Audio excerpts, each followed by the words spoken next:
La superposition de contrôle à tout niveau, dans les élevages, dans les cultures. On est contrôlé par satellite, on nous prend pour des... On contrôle certainement mieux les agriculteurs que les sans-papiers d'ailleurs, mais qui ont, hélas, tué 2 autres agriculteurs, deux collègues sur un barrage. C'est dommage qu'ils ne s'intéressent pas à ces gens-là plutôt qu'à nous. Et aujourd'hui, oui, l'administratif nous bouffe la moitié de notre temps.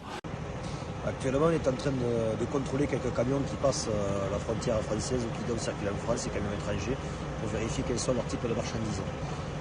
Tout ce qui est alimentaire. Donc, et là, qu'est-ce que vous avez trouvé là on a trouvé tout à l'heure des vins espagnols, là on a un camion de lait italien, et là on vient de trouver franchement le summum de l'aberration de notre monde.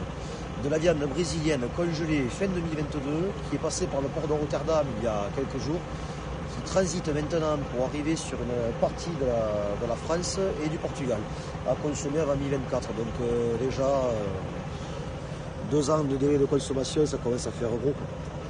Alors qu'on a quand même des producteurs de volailles qui vendent en France, on a des soucis majeurs, on a quand même de quoi produire, on a quand même de quoi vendre.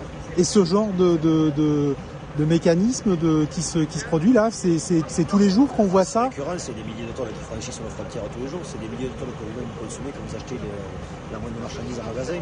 Combien d'enseignes vous vendent ça, et ça peut s'en rendre compte, et des fois eux-mêmes alors que bien sûr. Ça, c'est des produits qu'on va retrouver chez les enseignes de grande distribution? Ça peut, c'est pas une obligation, mais ça peut. Il y a des gens qui le vendent. Donc on ne sait pas vraiment où ça va ni comment, mais on sait que ça va être distribué en France. On l'a vu sur la feuille de transport du chauffeur. On sait que ça va être livré en France pour partir.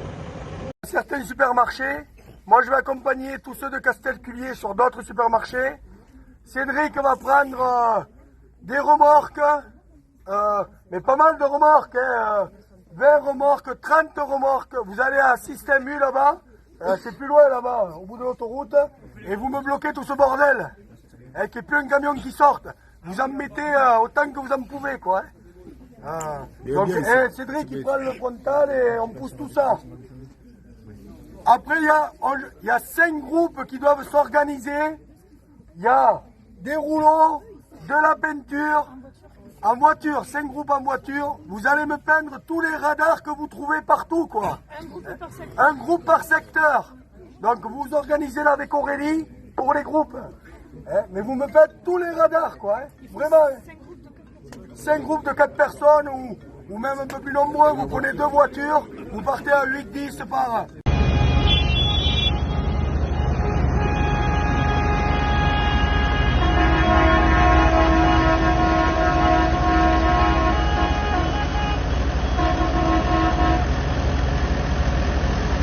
Comme vous pouvez le voir, c'est un barrage, mais pas total.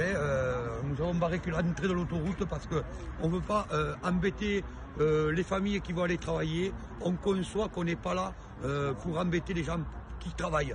Par contre, on va refaire un briefing avec les JA et on va voir comment on va poursuivre le mouvement. Mais c'est sûr, on lèvera ici, mais on va durcir ailleurs. Voilà ce que je peux vous dire actuellement. Merci.